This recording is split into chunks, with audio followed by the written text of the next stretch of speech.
Bismillahirrahmanirrahim. Assalamualaikum warahmatullahi wabarakatuh. Jumpa lagi kita di channel Sumber Dakwah Official. Nah, ini ada analisa yang sangat menarik dan tentunya sangat disayangkan untuk kita lewatkan. Ini dari seorang pengamat politik yang tentunya bikin geger di Pilpres kemarin. Kalian pasti tahu, yaitu Mr. Q. Oke, kita langsung saja menuju videonya, melihat analisa dan statement yang sangat menarik dan tentunya sangat unik dari Mr. Q. Let's go.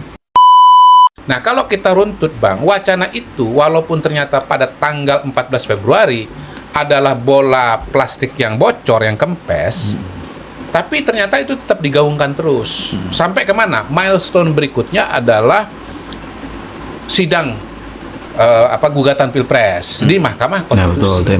Nah, konstruksi mengenai kecurangan itu, kalau tadinya hanya di media, hanya lisan, hanya dalam pidato-pidato kampanye di media sosial, menemukan bentuknya yang paling sistematis dalam gugatan di Mahkamah Konstitusi itu, Bang. Gitu. Walaupun dari saksi-saksi yang ada, saksi saksi fakta maupun saksi ahli, itu kan sebetulnya dibantah semua, termasuk ketika mendatangkan 3 menteri itu, Bang. Menko Perekonomian, Menteri Keuangan sama Menteri Sosial dipatahkan semua. Itu juga PMK, Menko. Menko berempat ya, Bang, ya. Sorry, bukan 3, berempat. Bahwa perencanaan itu sudah APBN, sudah rutin dan seterusnya. Nah, yang saya kan kebagian untuk menunjukkan bagaimana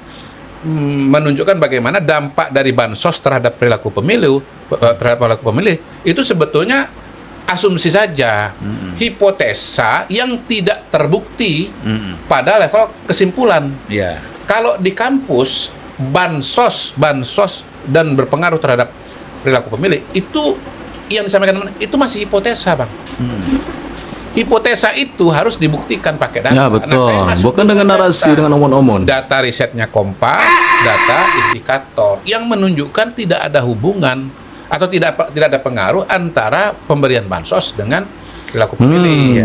Yang saya waktu itu tunjukkan bagaimana misalnya di datanya Kompas, proporsi orang yang menerima bansos, persentasenya itu terutama dari menyebut nama Jokowi ya, di 01, 02, 03 itu sama aja persentasenya, cuma berapa? 3% atau 4%. Kalau memang yang milih, bukan Pak Jokowi, Prabowo, Anies dan Ganjar. Kalau memang yang milih Prabowo itu gara-gara bansos, maka proporsi yang mengatakan ini gara-gara bansos atau dari Jokowi itu besar sekali, tapi kan sama aja. Lalu kemudian yang dari indikator terima atau nggak terima, ya semuanya milih Prabowo dan Gibran, mayoritas gitu, Bang. Jadi hipotesa itu sebetulnya kalau ini dianggap di kampus itu tidak terbukti, harus dibantah gitu, Bang. Nah, sampai di situ sistematikanya sistem tudingan kecurangan segala macam itu paling sistematis, tapi udah dibantah. Walaupun dalam keputusan MK kan kemudian tidak bulat ya, ada yang kemudian menolak, ada yang dissenting kan gitu. Tapi ya biasa, dalam pengadilan itu yang namanya dissenting itu biasa. Biasa dalam pengertian bahwa orang berbeda tafsir, berbeda pendapat itu ya wajar gitu loh. Ya, dalam kasus-kasus yang lain itu banyak juga. Betul sekali. Ya, kasus-kasus yang lain kenapa dibedakan dengan ini? Ya namanya cara orang berpikir, latar belakang. Kita sudah maklum. Bahkan dalam kasus MK ini kita bisa mengatakan latar belakang itu mungkin lebih menentukan daripada fakta yang disampaikan. Karena kita udah tahu siapa-siapa yang bakal dissenting kan. Dari awal kan kita udah bisa baca tuh siapa-siapa yang bakal dissenting. Jadi masing-masing sebetulnya hakim ini udah punya posisi. Dan hakim itu menjadi 8 orang, 9 orang. Itu kan karena supaya apa? Variasi pemikiran ini kan akan menemukan titik finalnya gitu loh, Bang. Dari sekian orang ini akhirnya yang keputusan atau kesimpulan terbesar tuh di mana gitu, Bang.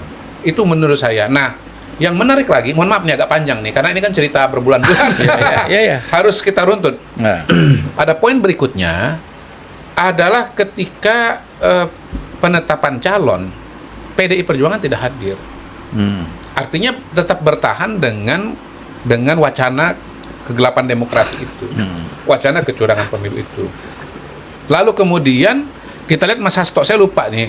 Ini menurut saya Mas Hasto ini yang case ini itu adalah peristiwa pada masa-masa itu. Saya lupa persis tanggalnya berapa. Tapi saya ingat karena saya disebut berkali-kali oleh Mas Hasto. Dan itu yang saya katakan di sini juga bahwa itu hoax. Bahkan saya di sini menjelaskan bagaimana pernyataan Mas Hasto bahwa saya lupa di sini atau teman-teman bahwa ketika Mas Hasto mengutip ceramah saya di Partai Golkar Jakarta tentang peta politik, tentang peta hasil Kalau survei tanpa bukti Pilpres itu di Jakarta, hoax. lalu kemudian dikoreksikan sebagai ada hasil akhir Pilpres secara nasional, itu kan sebetulnya kan itu hoax. Menurut saya itu hoax yang kemudian menjadi permasalahan dalam kasus Mas Bicara Hasto. tanpa data, Nah, tanpa terakhir bukti, hoax. sampai dengan Rakernas kemarin, Bang, artinya sekian bulan setelah MK penetapan dari KPU, ternyata pidato pertama Ibu Mega itu kan masih bicara hal yang sama. Yang sama dengan di sidang MK, yang kontennya kira-kira sama dengan amicus curiae yang diserahkan oleh Bu Mega gitu. Jadi sebetulnya gini, kalau kita bicara Mas Hasto, menurut saya yang jadi masalah sekarang ini secara hukum bukan pernyataan yang belakangan-belakangan, tapi yang sebelumnya, yang isinya itu sebetulnya atau titiknya itu bukan bahwa Mas Hasto atau PDI itu punya sikap politik yang berbeda dengan Pak Jokowi, bahwasanya kemudian misalnya ini dikaitkan misalnya dengan beberapa hal yang menjadi tudingan. Tapi hemat saya, sesungguhnya ini adalah ada hal-hal yang dinyatakan oleh Mas Hasto yang sebetulnya adalah tidak faktual atau hoax. Nah, disitulah kemudian terjadinya kemungkinan pelanggaran-pelanggaran aturan hukum itu. Iya. Ya saya nggak hafal ya. Mungkin nanti harus mengundang juga ahli undang-undang ITE, ahli hukum dan seterusnya untuk meninjau kasus ini dari kacamata hukum. Tapi poin saya adalah masalah ini bukan karena Mas Hasto dan PDI berbeda pendapat. Karena itu biasa aja kan dalam demokrasi kan. Tetapi ketika yang disampaikan itu adalah hoax, maka kemudian itu menjadi ranahnya undang-undang. Kan tidak boleh menyampaikan hoax. Nah, hoax yang saya tahu persis, karena ini saya pernah bahas berkali-kali dan menyebut nama saya, adalah hoax soal bahwa saya sudah merencanakan kecurangan. Ya, menuduh. Ya, sama sekali tidak benar. Fitnah. Bukti bahwa saya ngucap angka 16 itu bukan hasil nasional, bukan hasil akhir, bukan hasil Februari, itu adalah survei pada bulan Desember, dan itu khusus di Jakarta, tapi dikonstruksi sebagai hasil akhir, dan itu adalah hoax. Kok dikutip? Udah jelas hoax, kenapa dikutip? Saya sudah klarifikasi bahwa itu hoax, tapi kok masih dianggap itu juga sebagai hoax, sebagai sebuah kebenaran gitu. Orang ngeyel. Artinya, ya kalau Mas Hasto ini udah tahu bahwa itu adalah hoax, kok masih dikutip juga? Nah, yang kedua, Bang, yang saya tahu persis adalah hoax juga, karena kan saya itu kan pernah nantangin Mas Hasto. Oh iya. Nantangin Boeing Business Jet 737. Karena beliau berulang kali mengutip hasil Pilpres di luar negeri. Yang beliau katakan bahwa Ganjar Mahfud itu menang. Padahal faktanya yang menang adalah Prabowo Gibran.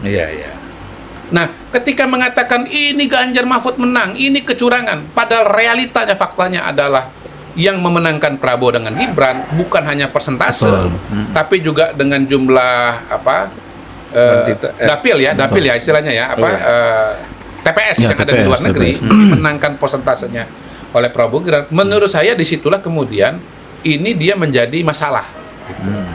Karena disampaikan berulang kali, masalahnya sudah tahu bahwa ini tidak faktual, bahwa ini adalah palsu begitu, ketika disebarluaskan lewat media, disitulah menimbulkan potensi, menimbulkan kerusuhan, keresahan, dan pecah belah, masalah hukum. Begitu, Bang, kira-kira konstruksinya. Adu domba lah. Kalau menurut saya kan begini, karena memang orang kalau sudah berbuat salah, itu akan terus mempertahankan kesalahannya. Ya kan? Ganteng. Itu masalah sama seperti kita berbohong kan. Iya. Jadi ketika kita berhadapan dengan pihak lain, kita akan berbohong terus tuh untuk mempertahankan kebohongan kita yang pertama. Harus berjiwa kesatria. Kan begitu. Sudah tahu. Bang, menurut saya masalahnya gini, Mas Hasto ini sudah tahu bahwa itu hoax. Kok disampaikan seolah-olah itu kebenaran, Bang? Lah itu tadi masalahnya. Itu tadi untuk menutupi bahwa sudah salah, sudah tahu ini hoax, terus dia akan gini bicara. Bang, kalau yang abang itu adalah dia pernah ngomong bahwa itu hoax, lalu dia ulangi lagi Bang. Ini enggak Bang. Jadi sebelumnya beliau ini nggak ngomong. Ya. Beliau ini nggak ngomong. Jadi hoax tentang saya itu misalnya, itu munculnya di X awalnya. Saya sudah klarifikasi bahwa itu adalah hoax gitu. Nah, saya udah klarifikasi, sudah jelaskan bahwa itu hoax, nggak ada bantahan, tapi kok tetap dipungut dan disajikan di muka publik seluruh Indonesia sebagai sebuah kebenaran, Bang. Menurut saya itu di situ masalahnya. Ya, dia pada prinsipnya kan tidak ingin mengakui bahwa dia salah. Iya betul. Nah, itu kan Gengsi. motivasi semacam itu kan tidak membenarkan bahwa kemudian dia mengutip hoax gitu. Tapi seharusnya memberikan Untuk contoh yang menjelaskan baik dalam lah. tanda kutip kekalahan dan yang lain-lain itu, Bang. Di situ menurut saya masalah. Gitu, Bang. Ya itu kelemahannya dengan Ngopi lah. Bawa ngopi lah. mengakui seperti itu. Ini kan terus terang menjadi semakin lama semakin kerdil ya. Iya. Ini yang kita lihat itu bukan semakin hebat, bukan semakin besar. Ya. Harusnya kan Semakin jijik. kita,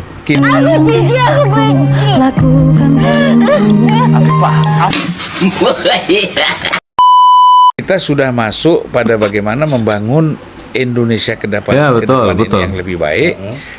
Kontribusi partai itu apa? Iya, Gitu. iya. Ini kan semakin lama semakin apa tujuannya ingin menggagalkan Prabowo Gibran misalnya. Situasinya kan sudah semakin dekat ke pelantikan. Harusnya kan tidak lagi mendorong pada hal-hal yang Nah, bersifat kalau negatif. soal membela diri, Bang, ya, itu memang terjadi pada hari ini ketika dipanggil. Dan nanti pasti kalau ini jadi proses hukum, maka kemudian katakanlah pengadilan, ini kan akan jadi pembelaan diri. Dan pada hari ini saya melihat dari press conference dari yang keluar tadi di TV ya, saya ada nonton yang 15 menit itu, Mas Hasto itu kan mengatakan begini, bahwa ini adalah beliau seperti Bung Karno gitu yang dipanggil.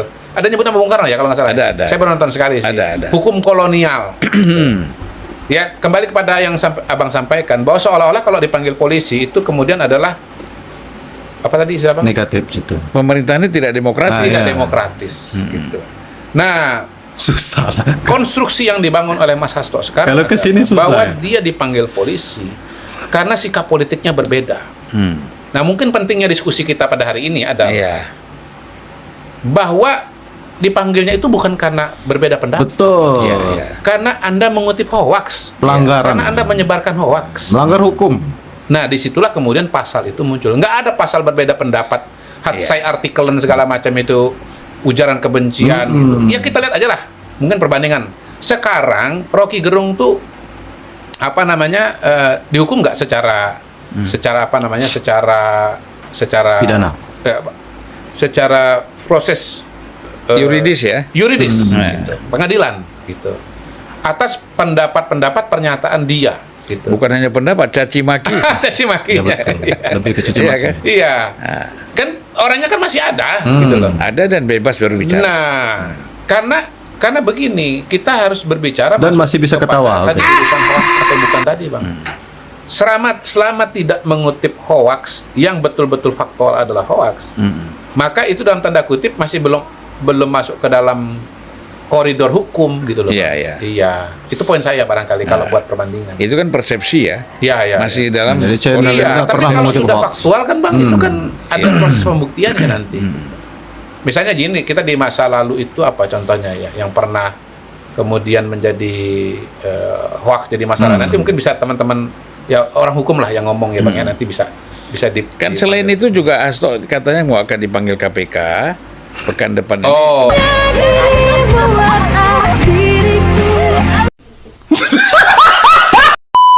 Berkaitan dengan Harun Masiku kan. oke. Nah, itu kasusnya kan sudah ada. Iya. Persoalan kan Mohon maaf guys, orang bukan yang saya bersangkutan tertawa yang dan seperti berkaitan orang, dengan tapi agak Hasto lucu. itu kan belum Memang agak ditemukan. lucu. Ini mungkin dipanggil ini dalam rangka ada indikasi orang ini sudah ditemukan. Nah, ini kan mau dikonfirmasi, mau konfirmasi dengan Hasto. Alhamdulillah. misalnya. Karena bisa Wah, itu berita paling besar 2024, jangan-jangan lebih besar daripada Pilpres. Kalau sudah benar ditemukan. Iya. Itu kan. Korupsi harus diberantas. Setelah KPK kabarnya dapat informasi terbaru terkait kasus penyuapan komisioner oke. KPK tahun 2019. Iya. Bawa ngopi. Iya. Nah, ini jadi saya kira bahwa semakin menarik.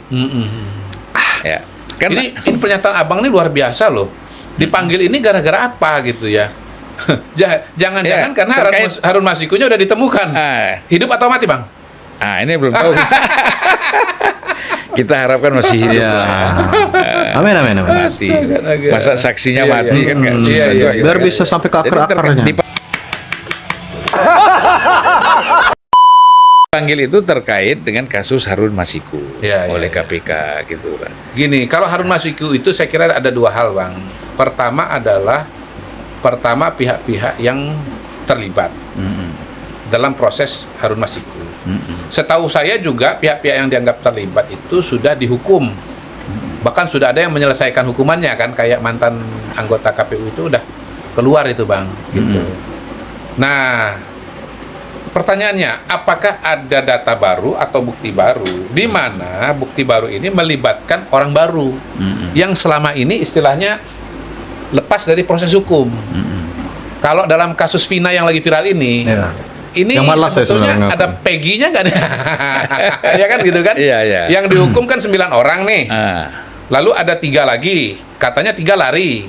Tapi belakangan kemudian katanya cuma 1. Dari main, Ya kan? main Jadi pinang total gitu itu ya. 10 bukan 12 misalnya begitu kan? Gitu, Bang. Nah, jadi apakah bukti ini kemudian ada bukti baru yang menunjukkan bahwa sebetulnya ada orang lagi? Kan biasa dalam kasus itu, Bang. Ya, betul, betul. Awalnya 3 orang. Lalu berkembang jadi 7 orang. Iya. Berkembang jadi 15 orang.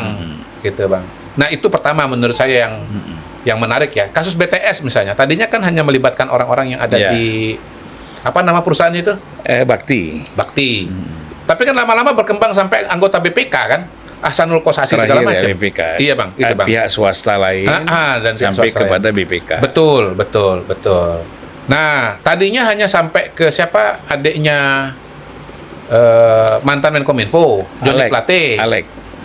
Joni Plate kan? Ya, Alex Plate. Terus kemudian berkembang ke menterinya yaitu Joni Plate gitu. Kasus SYL tadinya hanya sekjennya, lalu kepala bironya. Ini Menteri Padahal Pertanian. ini berkembang anak dan cucunya gitu. yang minta termasuk juga wakil bendahara umum Nasdem. Itu wakil bendahara umum Nasdem. Bendahara umum juga. Itu Lebih Jabatan jauh lagi penyidik. ke sekjen juga, katanya udah tahu juga. Menyala penyidik. Dan seterusnya gitu loh, Bang. Jadi Ya, kasus ini berkembang. Ya, betul. Nah, Ya. mungkin saja kasus Harun Masiku ini juga berkembang. Amin, amin. Gitu. Nah, yang kedua Harus sebetulnya diberantas subjek sampai tuntas. utamanya nih kan pemberi suapnya ini kan namanya Harun Masiku. Ya. Nah, pertanyaan menariknya adalah Harun Masiku ini kabur. Ya. Hilang sampai sekarang. Buron, ya. Nah, kaburnya atau hilangnya ini apakah melibatkan pihak tertentu Ya. atau tidak gitu, Bang? Maksudnya ada Yang dekingan menjadi atau tidak? accomplice atau menjadi kaki tangan atau membantu Ya. pelariannya itu gitu, Bang. Jadi ada 2 menurut saya ini yang bisa terjadi. Yang pertama adalah pengembangan kasus, tersangkanya bertambah. Yang kedua bisa jadi ada kaki tangan. Yang paling mudah dikatakan kalau Harun Masikunya itu ketangkap atau ketahuan ketika diruntut, larinya Harun Masiku itu melibatkan orang Ya, tertentu. betul. gitu. Ya, itu kabarnya kan ada mahasiswa juga yang dipanggil oleh KPK. Nah, itu Hasto itu kan dipanggil untuk mengkonfirmasinya, ya kan? Untuk mengkonfirmasi terhadap saksi baru ini. Iya.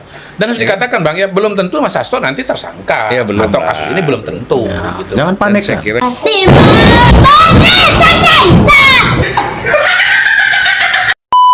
kan ini baru penyebutan. Iya.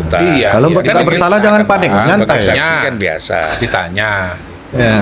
Dan kita mengharapkan Ya, betul. sebagai sekjen partai jangan sampailah jadi Harus kita tersangka. support Iya, Polri. Karena Kalau kasus pertama, Polri, Bang, ya, KPK. memang Pak Hasto itu kalau saya baca berita itu memang setahu saya memang dia yang jadi tersangkanya, dia dilaporkan gitu. yang kasus TVRI, Kasus SCTV. SCTV ya, SCTV ya, jangan bukan SCTV. Iya. SCTV. SCTV dan Wawancara Kom- dia dengan liputan6.com itu, dengan Iya. liputan 6 itu. Ya. Itu seingat saya itu Ya, dia ya. ngomong 2 kali itu. itu Yang- jadi Ya, sangat tersangka brutal itu. itu ya. dia Mereng 13 awal. adalah orang yang dilaporkan. Iya. Kalau terbukti kan berarti tersangka kan? Iya. Gitu. Nah, kalau kasus yang kedua kan beliau kan sebagai saksi. sebagai saksi. Ya. Nggak hafal saya belum baca, tapi Ya, intinya kan sebagai dipanggil. saksi. Sebagai saksi ya. Sebagai saksi. Gitu Bang. Jadi itu harus kita Sebagai saksi untuk Sampaikan mengkonfirmasi informasi yang terakhir disampaikan oleh mahasiswa. Itu Bang. Kan kayak lembaga hukum itu kan betul. polisi dan jaksa itu kan selalu Iya, atau KPK. iya. Kalau ada saksi baru Iya. kan dipanggil lagi. Nah, paling kita bisa tambahkan begini, bahwa dalam hukum itu saksi kan bisa tetap jadi saksi, tapi saksi bisa juga jadi Tersangka. tersangka. Kalau dia terlibat. Ya, Nah itu. ya. Nah, sudah guys, betul-betul kata Bung Zulpan, Bung Kodari, ya kita tunggu, kita amati, kita awasi kasus-kasus yang sangat merugikan negara. Harus kita dukung dengan cara mensupport Polri maupun KPK. Itu harus diberantas itu sampai ke akar-akarnya. Dah, pokoknya nilai kalian sendiri. Pokoknya kita harus awasi juga nih guys. Selain kita kawal kemenangan Pak Prabowo dan Mas Gibran, kasus yang sangat merugikan negara ini harus kita awasi. Dan tentunya jangan lupa kawal kemenangan Pak Prabowo dan Mas Gibran. Dan jangan mau termakan isu hoax, tergiring opini narasi yang sangat menyesatkan. Tetap cerdas, NKRI harga mati. Saya akhiri, wabillahi taufiq wal hidayah. Wassalamualaikum warahmatullahi wabarakatuh.